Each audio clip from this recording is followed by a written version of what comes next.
안녕하세요. 경제 잡학사전 진행을 맡은 구혜림입니다. 네, 오늘 이렇게 한 주의 시작인 월요일입니다. 이번 주는 하루가 휴장이기 때문에 거래일이 단 4거래일밖에 되지 않는데요.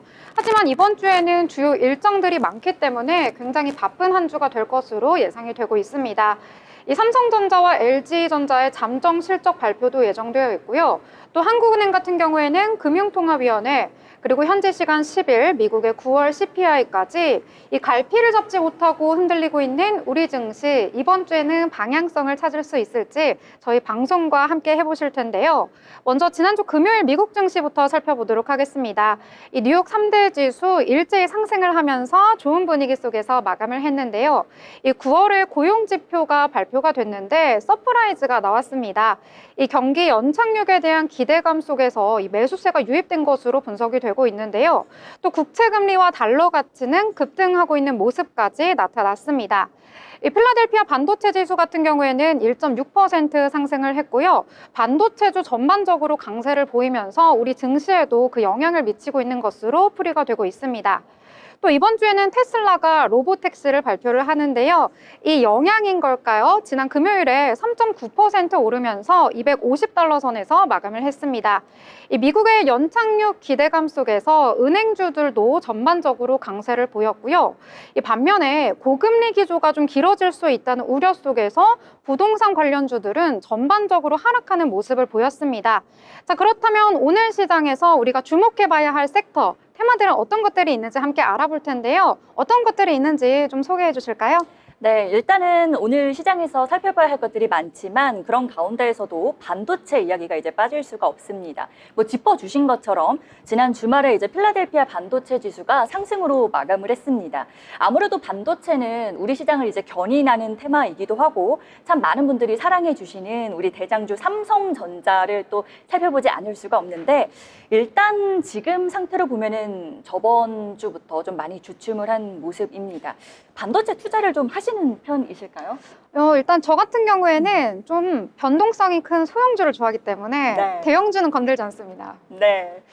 아무래도 그 반도체 대형주에 투자하시는 분들은 장기 투자 목적으로 좀 안전하다라는 느낌으로 투자를 하시는 분들이 많으실 것 같은데 요즘 워낙 주춤하다 보니까요. 최근에 나온 자료를 보면은 이제 삼전에 투자하신 분들 10명 중에 무려 또 8명이 손실 구간이다라는 말이 있더라고요. 오늘도 일단 주가 흐름을 보면은 장 초부터 5만 원대를 찍기도 했습니다. 신저가를 또 찍었고 그만큼 많이 밀렸다라는 건데 다만 지금 삼성전자는 이렇지만 반도체 섹터로만 보면은 또 그렇게 나쁘다라고 볼 수는 없거든요. 일단 투톱의 희비가 엇갈리면서 SK하이닉스가 빨간불을 켜주고 있고요. 아무래도 반도체와 함께 관련해서 AI도 보핏, 웨어러블 로봇 보핏과 관련해서 또 같이 살펴볼 수밖에 없는데 일단 여기에다가 저번 주에 젠슨왕 엔비디아 최고 경영자가 그 블랙웰에 대한 수요가 엄청나다. 뭐 직접적으로는 미쳤다라고까지 표현을 했습니다. 그 블랙웰, 엔비디아의 주력 인공지능 칩인데요. AI랑 같이 엮이면서 셀바스 AI 그리고 이수페타시스까지 오늘 좀 상승불을 켜주고 있습니다. 참고로 삼전 내일 3분기 잠정 실적을 발표할 예정이기도 합니다. 네, 월요일부터 좀 미국 시장이 좋았던 영향 때문인지 우리 시장도 상승 출발하면서 현재까지 계속해서 고점 라인을 높여가면서 좋은 분위기 보여주고 있거든요. 이쯤에서 시황 한번 자세히 분석해 보도록 하겠습니다. 황윤기 캐스터가 설명해 주신다고 하네요.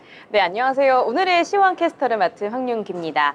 자, 우선 지금 장 마감을 1시간 정도 남겨두고 있는데요. 1시 지나간 지금 2시 반 정도 구간의 장중 시황 한번 살펴보도록 하겠습니다. 자, 말씀 주신 대로 오늘 월요일장 흐름이 나쁘지 않습니다. 이 미증시석 고용지표가 서프라이즈 호조로 나왔죠. 그러면서 더불어서 엔비디아를 비롯했던 대형 기술주들도 상승 마감을 해주면서 자, 오늘 월요일장 시장 나쁘지 않지 않을까라고 생각을 했는데 장 초에는 생각보다는 그 힘이 좀 약했습니다. 다만 코스피가 오전 장중에 마이너스권으로 전환하기도 했지만 이내 상승 전환을 해서 계속해서 상승폭을 키워나가는 오늘 시장의 모습입니다. 자세한 현재의 지수 한번 확인을 해보도록 할게요. 자, 오늘 코스피가 코스피가 현재 2610.68포인트 지나가고 있습니다. 전거래 대비 1.59% 상승을 해주고 있는 모습이고요. 지금 1시, 2시 20분 구간부터 2600선을 다시금 회복을 해주고 있습니다. 4거래일 만에 회복을 해주고 있는 모습이고요.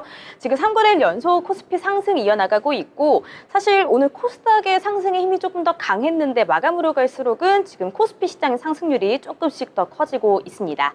자, 이어서 코스닥의 지수도 한번 살펴보실까요? 자, 오늘 코스닥이 장 초반부터 코스피 시장에 비해서 조금 더 관심과 주목을 좀 많이 받았었죠. 역시나 780포인트를 넘어서면서 781.46포인트 지금 지나가고 있습니다. 1.62% 전거래 대비 상승 중이고요. 오늘 코스닥 안에서는 단연 2차 전지가 이 상승폭을 좀 견인을 해주고 있다라고 말씀을 드릴 수가 있을 것 같습니다. 자, 그러면 이어서 수급도 한번 살펴보도록 할게요. 자, 오늘 먼저 코스피 시장 수급을 한번 살펴보시자면요. 오전장 그리고 1시 구간까지는 개인과 기관이 좀 매수를 하면서 담아주고 있는 모습이었는데 1시 20분 구간부터 지금 전환을 했습니다. 개인이 매도를 하면서 기관만이 지금 담고 있는 모습이고요. 오늘 시장 견조했지만 그래도 오늘 코스피 시장도 다시 한번 외국인이 매도를 하고 있습니다. 다만 그 폭을 좀 줄여나가고 있었다라는 점은 긍정적으로 볼 수도 있을 것 같습니다. 외국인 현재 873억 원 덜어냈고요. 기관이 1615억 원 담아내고 있는 모습 보여주고 있습니다. 자, 다음으로 코스닥의 수급도 한번 확인을 해보도록 할게요. 오늘 코스피와 코스닥 수급 흐름이 지금 다르게 흘러가고 있었는데요. 오전장 출발부터 코스피와 완전히 상반된 수급 흐름을 보여줬던 코스닥 시장이었습니다. 오늘도 수급의 힘이 그렇게 강하지는 않습니다만 이 오전장에서는 개인과 기관이 매도를 하고 외국인만이 매수를 하는 그림이었는데 지금 역시나 오후장 들어서 바뀌었죠. 이 외국인 그리고 기관이 쌍끌이 매수를 하고 있는 그림이 연출이 되고 있고요. 역시나 외국인이 3거래일 연속 매수를 해주고 있다는 점은 코스닥 시장 안에서 긍정적이라고 볼 수가 있을 것 같습니다. 자, 다음으로 시총 상위 종목군도 살펴보도록 하겠습니다. 먼저 코스피 시총 상위 종목군 살펴보실까요? 자, 오늘 장 초반부터 희비가 많이 엇갈리는 모습이 연출되고 있었습니다. 파란불, 빨간불 다양하게 있는 이 코스피 시총 상위 종목군이었는데 지금은 좀 보시다시피 시총 상위 종목군 대부분이 그래도 빨간불을 켜주고 있다는 점 볼 수가 있습니다. 견조한 흐름 보여지고 있고요. 자, 오늘 시총 상위 종목군 안에서 주목할 만한 부분이 또 꽤 많습니다. 말씀 주셨던 것처럼 삼성전자 짚어주셨는데 오늘 오전장에는 삼성전자가 오늘 52주 최저가 쓰면서 좀 우려를 자아내는 모습을 보여줬습니다. 오늘 연중 처음으로 5만 원대를 터치하기도 했고요. 시총이 좀 줄어들기도 했는데 지금 1시부터 다시 회복을 하면서 양봉 전환을 한 모습 보일 수가 있습니다. 현재 코스피 시장에서 삼성전자 61,200원에서 거래를 되고 있고요. 뒤로 이어서 SK 하이닉스는 조금 다른 모습을 보여주고 있죠. 오늘 SK 하이닉스는 계속해서 흐름이 좀 좋았습니다. 사실 간밤 미국 시장에서 대형 기술주들이 상승 마감을 했다라고 말씀드렸는데 그러면서 엔비디아가 중점적으로 상승 마감을 했었죠. 그러면서 오늘 SK 하이닉스가 가장 큰 폭으로 상승을 해주고 있다라고 말씀드릴 수가 있을 것 같고요. 이러한 기대감에 18만 닉스 회복을 했습니다. 현재 18만 3,100원 선 지나가면서 5.17% 상승을 켜주고 있는 모습입니다. 자, 그리고 오늘 사실 주도 섹터라고 한다면 2차 전지다라고 말씀을 드릴 수가 있겠는데요. LG 에너지 솔루션도 많이 오르고 있죠. 현재 3.97%, 4% 가까운 상승을 켜주고 있습니다. 41만 9,500원 지나가고 있는 LG 에너지 솔루션의 모습입니다. 앞서 말씀 주셨다시피 이 테슬라에서 로보택시를 좀 본격적으로 보여주겠다. 그러면서 4680의 배터리 이야기를 꺼내면서 2차 전지에게 굉장히 훈풍 기대감을 불어넣고 있고요. 이 테슬라 4680 배터리 관련된 종목들이 오늘 시장에서 많이 움직이고 있다라고 말씀을 좀 드릴 수가 있겠습니다. 다음으로 완성차도 한번 살펴보실까요? 오늘 현대차와 기아 같은 이 완성차 부분도 좀 흐름 괜찮습니다. 현대차 같은 경우에는 22일에 인도에 상장이 가능할 것 같다라는 이야기도 나오면서 또 상승 보여주고 있죠. 견조하게 지금 흐름 보여주고 있는데요. 24만 4,500원 선 지나가고 있고요. 기아도 10만 300원 선 지나가면서 2%대 상승을 켜주고 있는 모습입니다. 자, 이제 코스닥으로 한번 넘어가 보도록 하겠습니다. 오늘 코스닥 시총 상위 부분도 흐름 괜찮습니다. 분위기 좋고요. 계속해서 말씀드렸다시피 오늘의 주도 섹터는 2차 전지입니다. 그래서 에코프로 BM, 에코프로, 엔캠 같은 이 2차 전지 관련주들이 또 역시나 상승을 강하게 켜주고 있다라고 말씀을 드릴 수가 있겠습니다. 에코프로 BM 같은 경우에는 4.96%, 5% 가까운 상승을 켜주고 있고요. 엔캠도 3.05% 상승을 켜주면서 20만 3천 원 지나가고 있는 모습입니다. 자, 그에 어제에 비해서 오늘 제약바이오주는 지난주에 비해서는 그 힘이 조금 약합니다. 오늘 시총 3위 종목 군 안에서는 삼청당 제약이 조금 부진한 흐름 보이면서 2.30% 파란불 켜주고 있습니다. 자, 이렇게 현재 시황 한번 살펴봤습니다. 장마감 끝까지 함께 해주시기 바라겠습니다. 네, 잘 들어봤습니다. 지금 지수 같은 경우에는 오늘 좋은 이렇게 흐름을 보여주고 있는 것이 코스피에서는 아무래도 반도체 관련주들이 좀 지수 상승을 이끌어주고 있다 이렇게 볼 수가 있겠고 코스닥 같은 경우에는 2차 전지주가 상승을 하면서 지수를 끌어올리고 있다 이렇게 볼 수가 있겠는데요. 특히 코스피 같은 경우에는 삼성전자와 하이닉스 오늘 장 초반에는 엇갈린 흐름을 보여줬었거든요. 삼성전자 같은 경우에는 오늘 하락했었던 모습이었는데 반등에 성공하면서 현재 0.83% 좋은 흐름 속에서 움직이고 있는 모습까지 나타나줬습니다. 자, 이렇게 현재 시황까지 알아봤고요. 저희 이렇게 좋은 경제 정보 알아보시려면요. 세계경제TV 유튜브 채널 구독과 좋아요, 알림 설정까지 해주시길 바라겠습니다. 자, 그러면 저희는 이어서 화제의 뉴스를 알아보는 시간 가져보도록 할 텐데요. 모 이슈 시간 보도록 하겠습니다.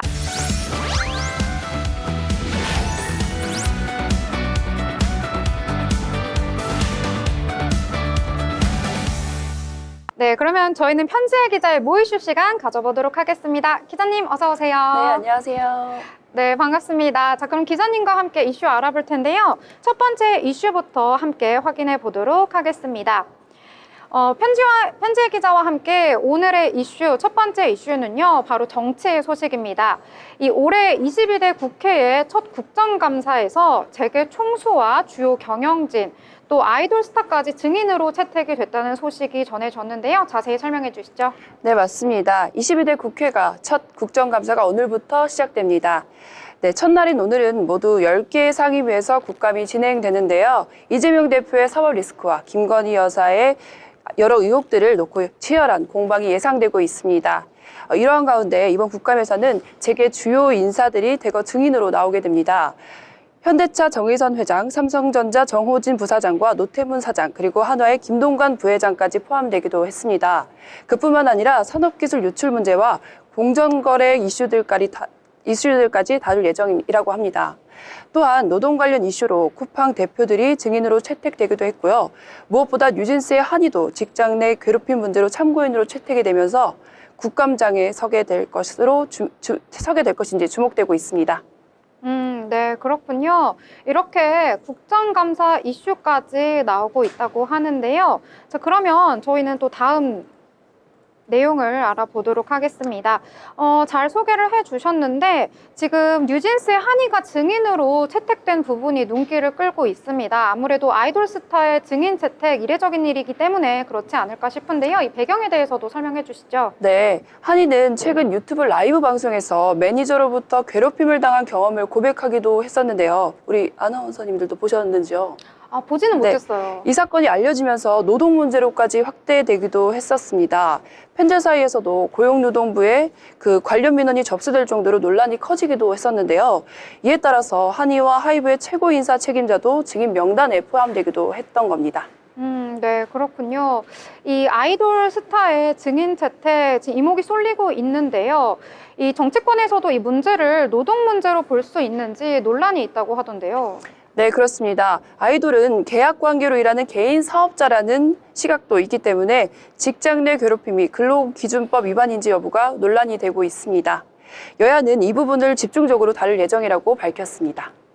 네, 아무래도 많은 분들이 주목을 하고 있는 만큼 이 이슈에 대해서도 계속해서 짚어봐야 할 것 같습니다. 자, 그럼 다음 이슈로 넘어가 보도록 하죠. 네, 이제 다음 이슈는 정말 많은 분들이 궁금해 하실 거예요. 왜냐하면 우리의 먹거리와 연관이 돼 있고 또 먹거리를 먹으려다 보면 어쨌든 돈을 지불해야 하기 때문에 우리 생활과 가장 밀접한 연관이 있다라고 보시면 될 것 같습니다. 자영업자들의 배달 앱이라고 하죠. 배달 애플리케이션 수수료에 대한 불만이 끊이질 않고 있습니다. 최근에 일단 스타트를 끄는 업체가 있습니다. 유명 도시락 프랜차이즈죠. 이제 한솥 도시락이 배달 전용 판매가를 발표를 하면서 화제가 되고 있는데요. 이 배달 수수료가 얼마나 부담이 되는지 그동안은 우리가 미처 몰랐는데 한솥 도시락 측에서 이제 공식적으로 입장을 밝혔잖아요. 네, 저도 이번에 취재를 하면서 좀 깜짝 놀랐는데요. 네, 한솥도시락은 배달 애플리케이션의 수수료가 지나치게 높아 가맹점들의 적자를 보고 있다고 밝혔습니다. 최근 공지에서 배달의 민족, 쿠팡이츠, 요기요에서 판매가를 따로 운영하겠다고 발표하기도 했습니다. 배달 매출의 약 30%가 플랫폼에 지불해야 해서 수익이 남지 않는 상황이라고 밝혔기 때문입니다. 그 배달 이제 수수료가 30%라고 하면은 정말 남는 게 없다라고들 하죠. 큰 부담인데 그러다 보니까 이게 내 얘기가 아닐지라도 우리 다 같이 공감하는 부분이 있잖아요. 이 소식에 대해서 소비자분들의 반응도 진짜 뜨겁더라고요. 네, 맞습니다. 한솥도시락의 공지가 온라인 커뮤니티에서 화제가 되기도 했었습니다. 누리꾼들은 수수료가 30%라니 정말 너무하다. 이제 배달 말고 직접 포장하러 가야겠다라는 반응을 보이기도 했습니다. 많은 사람들이 자영업자들의 어려움에 공감에 나섰습니다. 네, 우리의 민생 그 먹거리와 관련이 돼 있다 보니 이제 정부 측에서도 말이 나왔습니다. 배달 플랫폼 그리고 입점업체 간의 상생 방안을 논의를 하고 있는데요.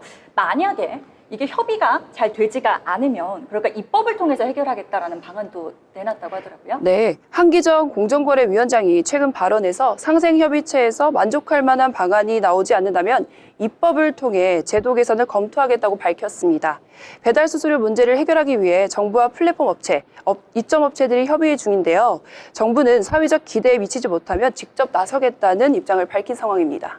네, 아무래도 정부 측에서 직접 나선다라고 하면은 뭔가 이제 딱 선 김에 뭐라도 썰어야겠다, 칼을 뽑은 김에 뭐 그런 느낌이 있잖아요. 네. 배달 수수료 문제뿐만이 아니라 이제 다른 네. 이슈들도 좀 건드리겠다라는 걸까요? 네, 맞습니다. 특히 배달 음식 가격과 매장 가격이 다른 이중 가격제 문제가 주요 쟁점입니다. 배달업체가 매장 가격과 동일하게 해달라는 요구는 최해 대우 문제도 함께 조사 중인데요. 공정위는 경쟁을 제한하는 행위가 확인될 경우 공정거래법 위반으로 처리할 가능성을 시사하기도 했습니다. 네.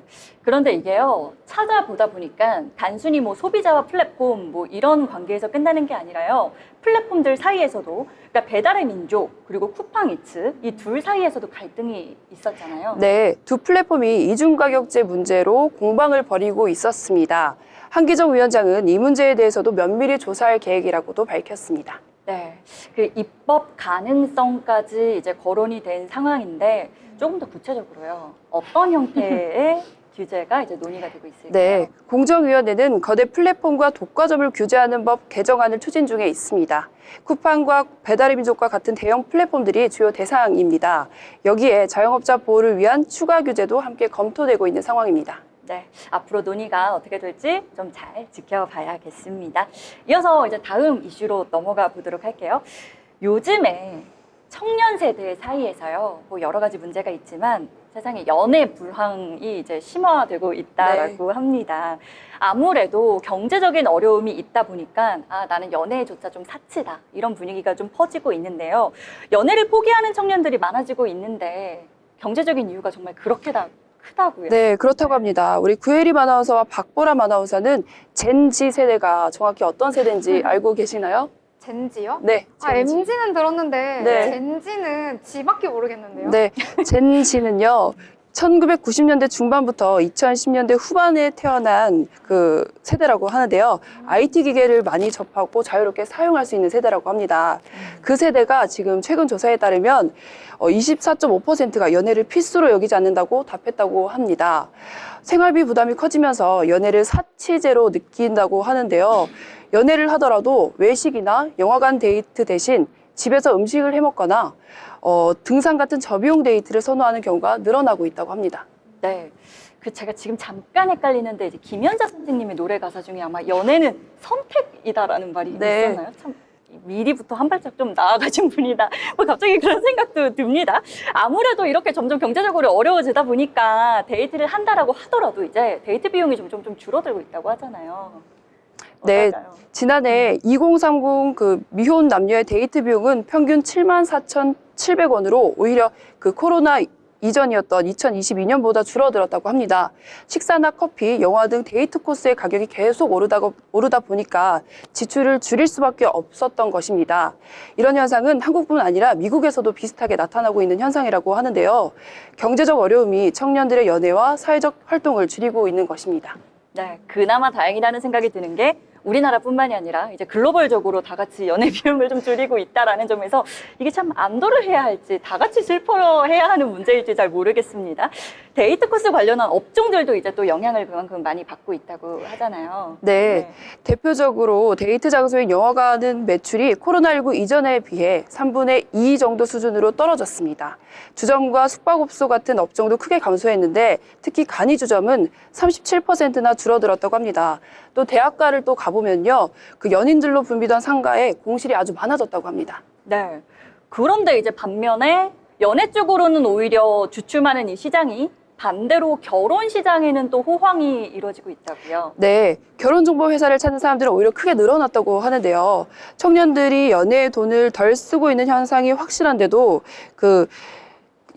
역설적인 현상이죠. 연애라는 이른바 빌드업 과정을 또 최대한 줄이고 결혼으로 빠르게 골인하려는 사람들이 많아졌다고 합니다. 결혼정보회사인 결정사 이용률은 크게 증가세라고 합니다. 결혼정보회사 그 매출이 지난해 6%나 증가한 것도 이러한 현상을 증명해주는 현상이라고 합니다.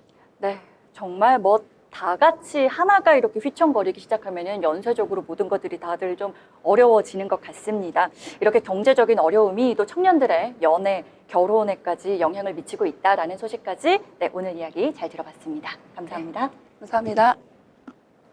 네, 이렇게 저희 여러 가지 이슈 함께 알아봤습니다.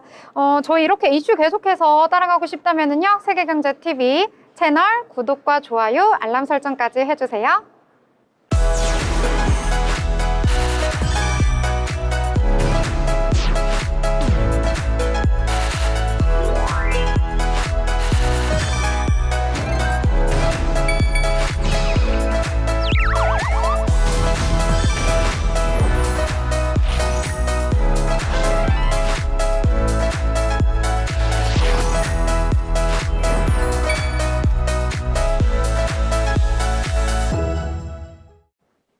이번 시간에는요, 고수의 돈 잘 버는 비법을 알아보는 시간입니다. 돈의 맛 시간인데요. 항상 저희에게 정말 알기 쉽게 경제에 대한 이야기를 풀어주는 한 분을 모셨습니다. 세종대학교 경영학부 김대중 교수님과 함께합니다. 교수님 안녕하세요.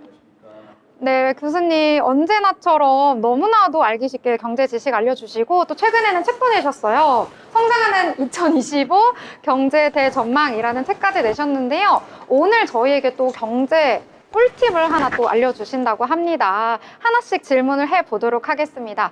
교수님, 첫 번째로 제가 궁금한 게요. 이제 고용지표가 발표가 됐는데 이번에 고용지표 굉장히 좋게 나왔어요. 그래서 고용지표가 너무나도 좋게 나오다 보니까 이제 생각했던 것보다는 경제가 굉장히 좋구나라는 전망 속에서 FOMC에서 이번에 11월에 기준금리를 인하를 할 거라는 예상과는 다르게 이번에는 인하를 하지 않을 것이다, 동결할 것이다, 이러한 전망이 나오면서 기준금리 인하할 거야 라고 기대를 했던 많은 투자자들이 좀 실망을 한 것 같습니다. 이제 그렇기 때문에 이 경제에 대해서 어떻게 접근을 해야 할지 많은 분들이 좀 궁금하실 것 같은데요. 이러한 상황 어떻게 보시는지 궁금한데요. 교수님 한 말씀 해주세요. 지금 현재 이번 달에 미국의 실업률 지표가 4.1% 나왔습니다. 아마 소비자 물가지수는 한 2.4% 정도 나올 것으로 예측이 됩니다. 9월 달에 아시다시피 미국이 빅컷을 단행했습니다. 당시에 미국이 실업률이 4.4%로 굉장히 높은 수준이었고 또 소비자 물가는 2.6%로 안정이 됐습니다. 바로 이런 이유 때문에 미국 연준이 7월 달에 0.25% 기준금리를 인하하지 못했기 때문에 9월 달에 0.5% 크게 인하를 했습니다. 이번 달에 미국의 실업률은 4.1%로 상당히 양호한 수준이 됐기 때문에 미국이 빅컷을 하지 않을 것이다. 저는 당초에 11월 달에 미국이 기준금리를 0.25% 인하하고 12월 달에 0.25% 한 2번 정도 인하할 것으로 예측하고 있습니다. 미국의 이와 같이 실업률이 4.1%로 상당히 낮아졌고 경제가 양호한 수준이기 때문에 기준금리를 아마 0.25% 2번씩 낮춰서 할 것이다. 또한 소비자 물가지수, 미국의 연방준비은행이 목표로 하고 있는 물가지수는 2%입니다. 이번 달에도 미국의 소비자 물가가 한 2.4 정도 예상되기 때문에 미국 연준이 목표로 하고 있는 물가치의 연동이 예정이 됐다. 미국의 연방준비은행은 올 연말까지 2% 소비자 물가가 된다 그러면 올 연말까지 미국의 기준금리를 5.5%에서 4.5까지 내리는 것이 목표입니다. 앞으로 매년씩 미국은 기준금리를 1%씩 인하합니다.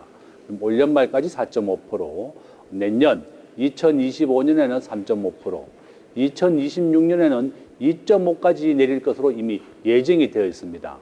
지금 한국은행만 지금 기준금리를 못 내리고 있습니다. 지금 현재 3.5%를 유지하고 있는데 저는 아마 한국은행도 10월과 12월 0.25% 두 번 정도 인하를 해야 된다. 우리나라 개인 사업 자영업자 100만 명이 폐업을 했습니다. 우리나라 전체 세대주 중에 자영업 비율이 26%에서 이번 달에 19%로 낮아졌습니다. 이렇게 자영업자들이 100만 명 가까이 폐업을 하고 고금리 이자를 못 내서 어려움을 겪고 있기 때문에 한국은행도 이번에는 기준금리를 인하해줘서 이렇게 자영업자의 이자 부담을 들어줘야 되겠고, 집이라고 하는 것은 우리가 재건축이나 공급을 하는데 5년에서 한 15년 정도 걸립니다. 정부는 주택 공급이 부족하지 않도록 꾸준하게 집을 공급해 줘야 되겠습니다. 이와 같이 가계부채나 또는 집값 상승을 우려해서 기준금리를 인하하지 않는다는 것은 잘못된 처방이고, 한국은행도 전 세계 모든 나라가 기준금리를 인하해서 경기를 부양하고 있습니다.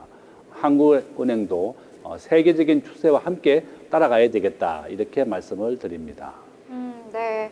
교수님 말씀해 주신 거는 그래도 기준금리를 좀 해야 한다라는 입장이신 것 같습니다.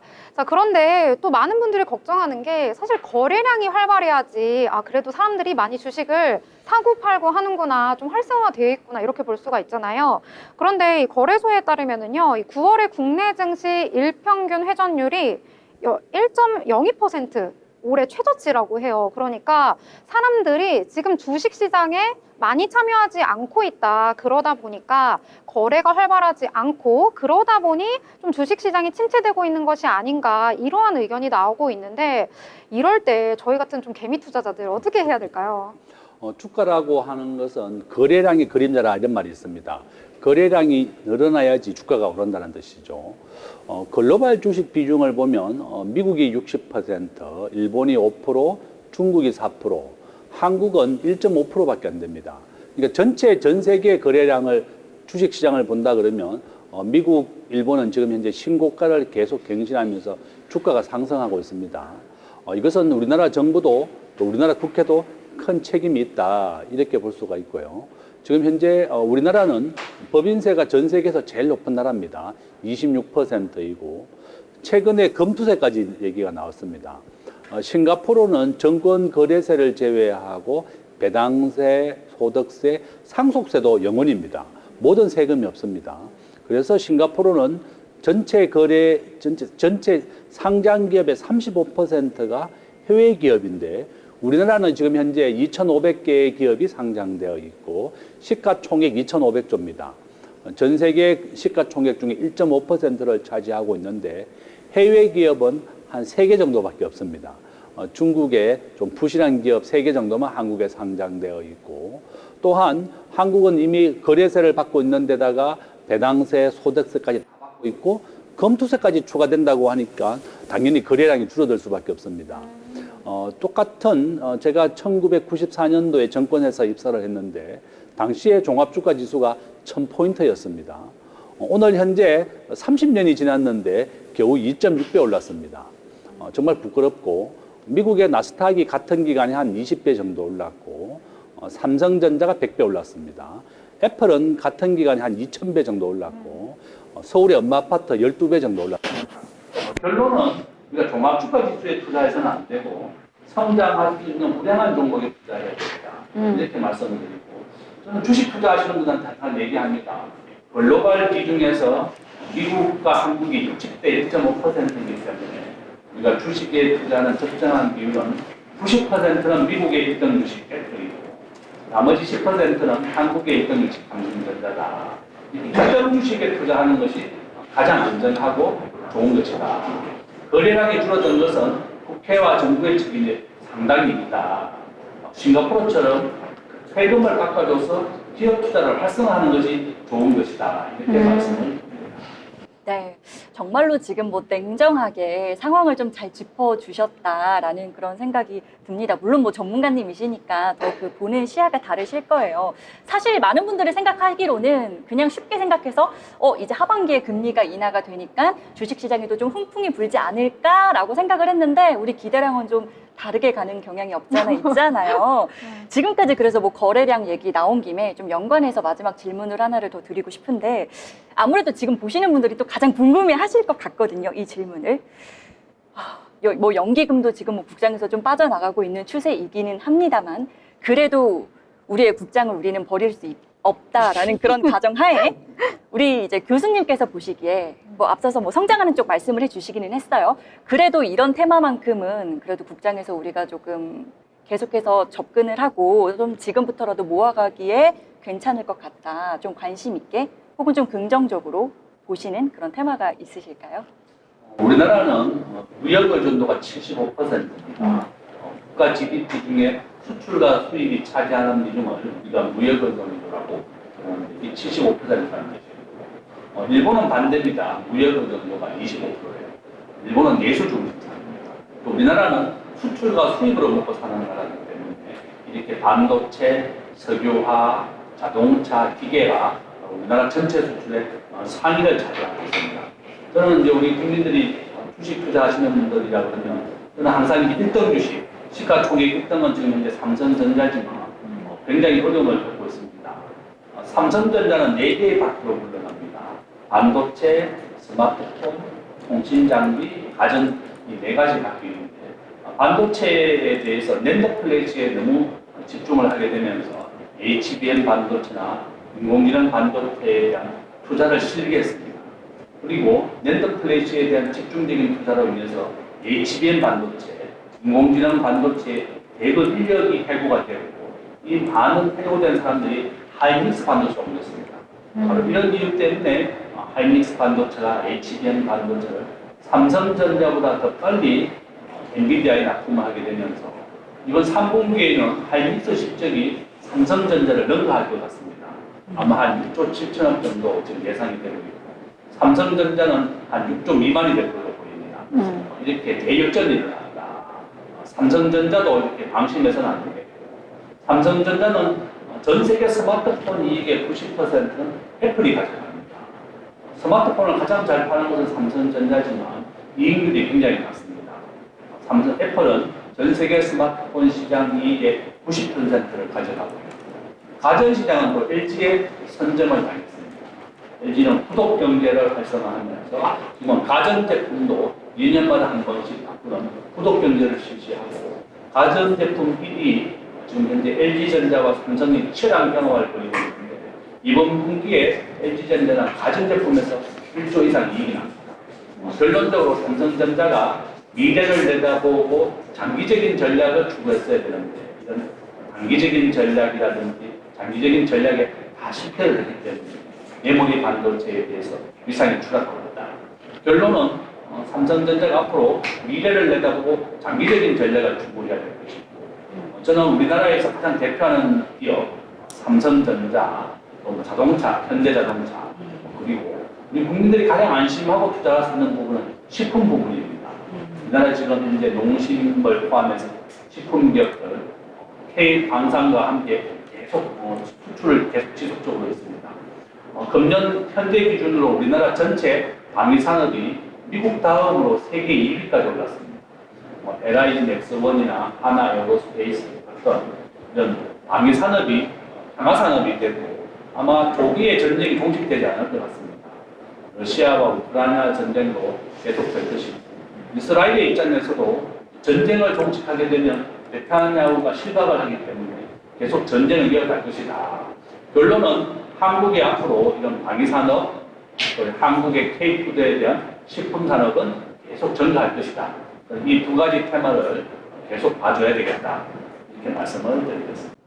네, 지금 말씀을 쭉 듣다 보니까 사실 저는 뭐 한두 가지 테마만 말씀을 해주셔도 많이 알려주신 거다라고 생각을 했는데 아무래도 듣다 보니까 급할수록 좀 기본에 충실하면 좋겠다. 뭐 1등 주식이라든지 아니면 우리의 그 기간 산업이라든지 아니면 기간 산업에서 더 나아가서 먹는 건 또 빠질 수가 없고 또 우리 나라를 위해서 국방, 방산주 좀 빠질 수 없으니까 딱 우리에게 필요한 핵심적인 부분만을 아주 또 잘 짚어주셨다라고 정리를 해보면 될까요? 네, 여러분 다시 정리를 해드릴게요. 1등 주식, 그리고 우리나라의 기간 산업, 키포인트가 되는 기간 산업, 그리고 먹거리, 방산주 이렇게 좀 4개로 정리를 해서 말씀을 드려보겠습니다. 오늘 말씀 감사합니다. 네, 이렇게 저희 돈에만 함께 했는데요. 본 방송에서 제공하는 정보는 투자 판단에 대한 조언일 뿐 해당 주식의 가치, 상승과 하락에 대해서는 보장하지 않습니다.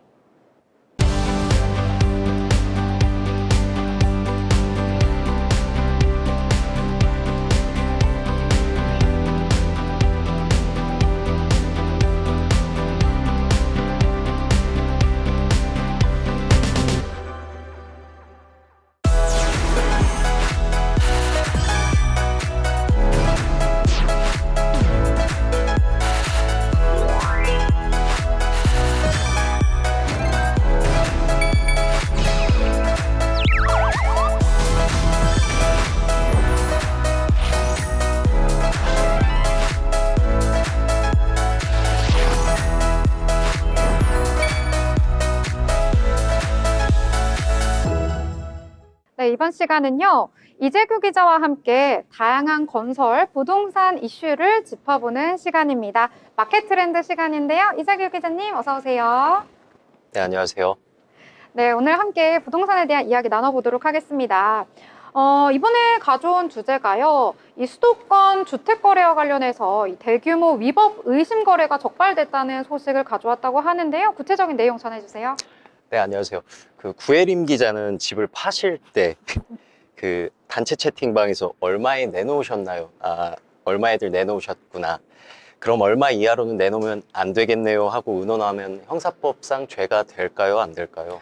굉장히 지금 로봇처럼 질문하셨는데 제 생각에는 제가 단순히 가격만 물어봤으니까 죄가 되진 않을 것 같은데요. 네, 단순히 가격만 물어봤다면 죄가 되지 않겠지만 이 과정에서 얼마 이하로는 내놓지 말자라고 약속을 하거나 얼마 이하로는 내놓으면 안 된다고 강요를 하게 되면 죄가 될 수도 있습니다. 오, 처음 아는 사실인데요. 어떻게 보면 이제 우리가 부동산 갔을 때 거래하면서 이야기할 수도 있잖아요. 그래서 좀 일상적인 대화라는 생각을 했는데 그럼 혹시 이렇게 말했을 때 법적 처벌도 가능하다는 말씀인가요? 네, 이 관련 내용을 취재해보니 공인중개사법 33조에 위반하는 행위로 3년 이하의 징역, 3천만 원 이하의 벌금에 처해질 수 있는 범죄 행위에 해당할 수 있습니다. 화면에 보시는 바와 같이 공인중개사법 33조에 안내문, 온라인 커뮤니티 등을 이용하여 특정 가격 이하로 중개를 하지 않도록 유도하는 행위가 불법에 해당한다고 명시되어 있습니다. 일반 시민들도 채팅방에서 담합이 형사처벌 대상이 될 수 있음을 명확히 인식하고 법적인 처벌을 받지 않도록 주의해야 할 것 같습니다. 이거 모르시는 분들이 진짜 많을 것 같아요. 예. 사실 저도 오늘 말씀을 그러니까. 해주셔서 지금 처음 알아가지고 정말 조심해야겠다라는 생각이 우선 들고요. 아무래도 이 이슈 우리가 사람들이 모이면 의뢰 쉽게 좀 꺼내는 이야기이다 보니까 모르시는 분들이 정말 많을 것 같은데 범죄 행위에도 해당할 수도 있다라고 하니까 다들 좀 조심하고 알아둬야 하는 내용인 것 같습니다. 관련해서 이제 내용을 조금 더 알려주신다면요. 국토교통부가 지난 7주간 수도권의 주택 이상 거래를 집중적으로 점검을 했는데요. 그 결과 총 397건의 위법 의심 거래가 적발되었습니다. 이번 조사는 주택 공급 확대 방안의 후속 조치로 시행됐고 경찰청과 국세청 등의 엄중 조치를 요청할 계획입니다. 네. 그러니까 이게 제법 많습니다. 벌써 뭐 거의 400건 가까이 되네요. 397건이 적발이 됐다라고 합니다. 관련해서 좀 어떤 위법 사례들이 있었는지도 궁금한데요. 네. 대표적인 사례로는 특정 아파트 단지의 가격을 담합하려는 시도가 포착되었습니다. SNS 오픈 채팅방을 통해 특정 가격 이하로 중개를 하지 않도록 유도한 정황이 발견돼 추가 조사가 진행되었습니다. 또 다른 사례로는 공인중개사가 계약이 체결된 매물의 광고를 반복적으로 등록하고 삭제한 사실이 확인되었는데요. 이는 공인중개사법 위반으로 판단되어 지자체에 통보되었습니다. 이 밖에도 주택담보대출 규정을 위반하기 위해 임차인의 주소지를 조작한 경우나 외부 자금만을 통해 고가의 아파트를 매수해 편법 증여로 의심되는 사례들도 적발되었습니다. 네, 지금 뭐 말씀을 해주시는 것처럼 뭐 굉장히 다양한 방법으로 그 법망을 피해 가려는 시도들이 좀 있었는데요. 그 밖에 또 다른 조치들이 있었을까요? 네, 그 미등기 아파트 거래와 직거래에 대한 조사도 진행을 했었는데요. 지난해 하반기 신고된 전국 아파트 거래 중 미등기 거래 518건을 적발하였고 직거래 조사에서는 편법 증여 등이 의심되는 160건이 확인되었습니다. 모두 국세청과 금융위원회에 통보되어 추가 조사가 이루어질 예정입니다. 네. 또한 최근 급증하고 있는 기획부동산과 외국인 부동산 이상 거래에 대해서도 연말까지 기획조사가 진행됩니다. 이를 통해 공익사업에 영향을 미치는 투기를 차단하고 부동산 시장의 안정화를 꾀할 계획입니다. 네, 뭐 국토교통부가 뭐 적극적으로 대응을 하고 있어서 좀 그나마 다행이다라는 생각이 듭니다. 투기 수요를 차단하기 위한 이제 추가 대책도 마련이 되고 있다고 들었어요. 예, 맞습니다. 국토교통부는 수도권 주택 거래에 대한 현장 점검을 확대해 연말까지 계속 조사할 예정이고 거래 신고 시 제출하는 자금 조달 계획서를 보다 면밀히 검토하겠다고 밝혔습니다. 이를 통해 부동산 시장의 투기를 철저히 차단하고 투명한 거래 질서를 확립하겠다는 입장을 밝히고 있습니다. 네, 요즘 뭐 부동산 시장 뭐 예전부터 그렇기는 했지만 특히나 요즘 더 핫하잖아요. 많은 분들이 다 내 집 마련을 꿈꾸고 있는 그런 때인데 불법, 편법, 근절해서 정말 더 안정된 부동산 시장이 좀 하루빨리 좀 정착이 됐으면 좋겠다라는 생각이 듭니다. 이번 부동산 이상거래 점검이랑 관련을 해서 우리가 좀 생각을 해봐야 되는 부분이 있을까요? 지금 현재 부동산 전세 사기로 피해자들의 구제에 대한 방침도 정확히 나와 있지 않는 시점에서 부동산 편법 거래가 이루어지고 있다는 게 씁쓸한 현실을 보여주고 있는 것 같습니다.